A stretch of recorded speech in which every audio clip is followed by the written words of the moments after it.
Shalom, saudara-saudara yang dikasihi Tuhan Yesus Kristus. Selamat pagi, salam sejahtera buat saudara semua dimanapun saudara berada. Damai dan sukacita oleh Roh Kudus melimpah senantiasa dalam hati dan kehidupan saudara semua. Sebelum kita mendengarkan renungan firman Tuhan, mari sama-sama kita siapkan hati dan berdoa. Tuhan Allah Bapa kami di dalam surga, Bapa di dalam nama Tuhan Yesus Kristus, kami mengucap syukur Tuhan oleh karena kebaikan-Mu, oleh karena berkat dan perlindungan-Mu di sepanjang malam hingga pagi hari ini. Kembali kami ada saat ini, kami boleh bangun dengan kekuatan dan kesehatan, dan nafas kehidupan yang Tuhan anugerahkan. Saat ini ya Tuhan, kami mau mendengarkan kebenaran firman-Mu. Urapilah kami, jamah hati kami, buatlah kami mengerti akan kehendak-Mu. Terima kasih Tuhan, dalam nama Tuhan Yesus kami berdoa. Haleluya, amin.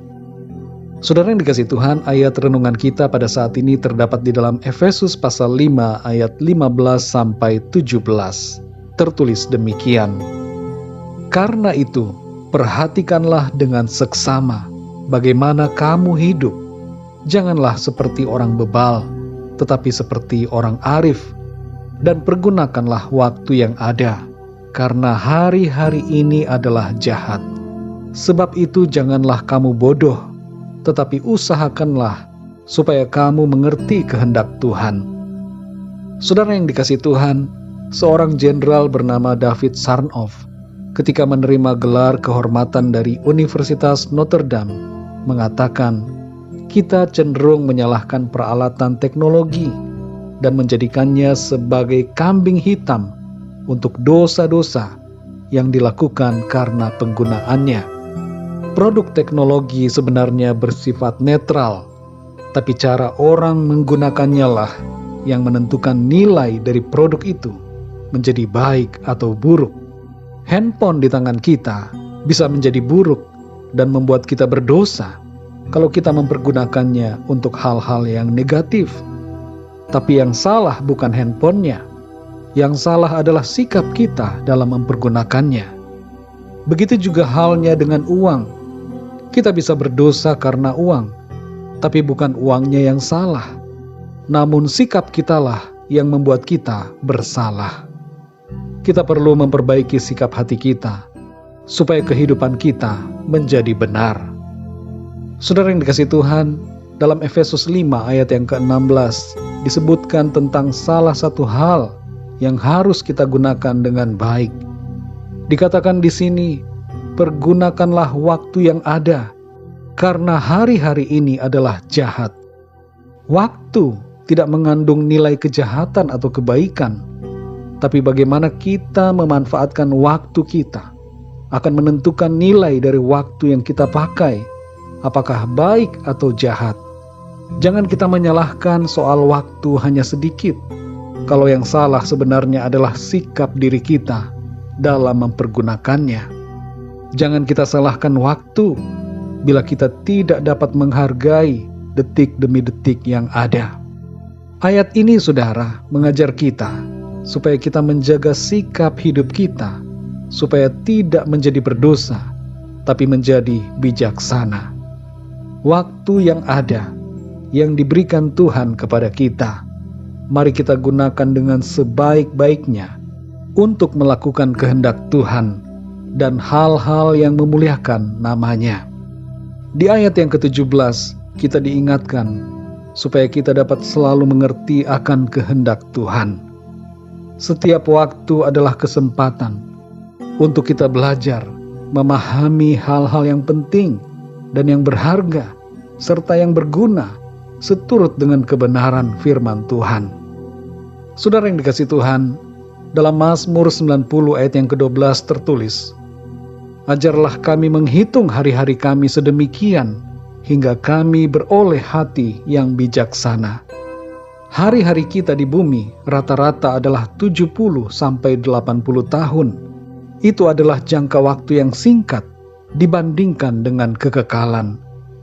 Hidup kita di bumi ini, saudara, haruslah menjadi persiapan untuk hidup kita di dalam sorga.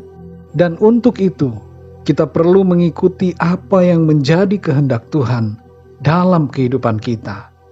Jangan kita ikuti kehendak kita sendiri, saudara. Untuk segala sesuatu di bumi ini, ada waktunya.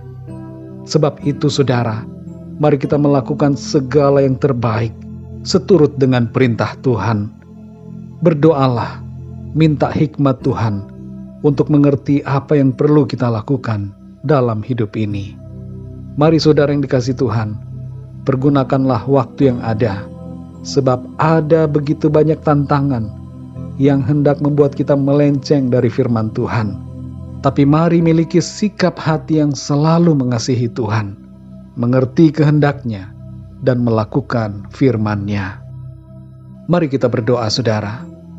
Bapa kami yang di sorga, Bapa di dalam nama Tuhan Yesus Kristus, kami mengucap syukur untuk firman-Mu ya Tuhan, yang mengajarkan kepada kami, supaya kami mempergunakan waktu yang ada dengan sebaik-baiknya. Ada begitu banyak tantangan dalam masa-masa di akhir zaman ini.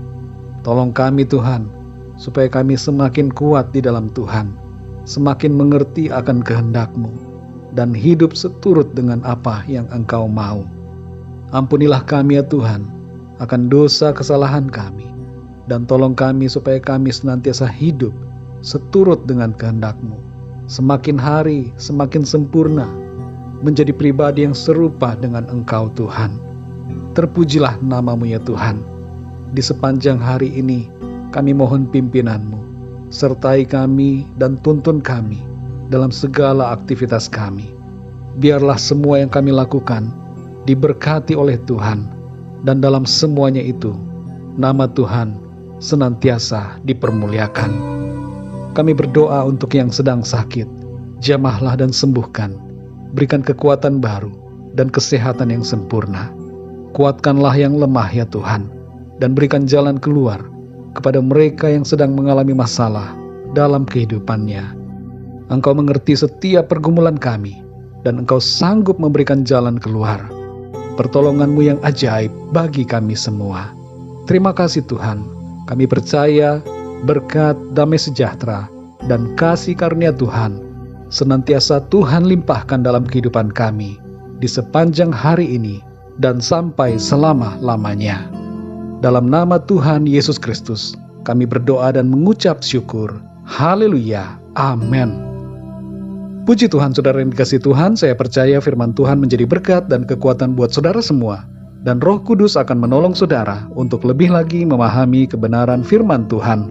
Tuhan Yesus memberkati saudara semua. Sampai jumpa dalam renungan yang berikutnya. Haleluya.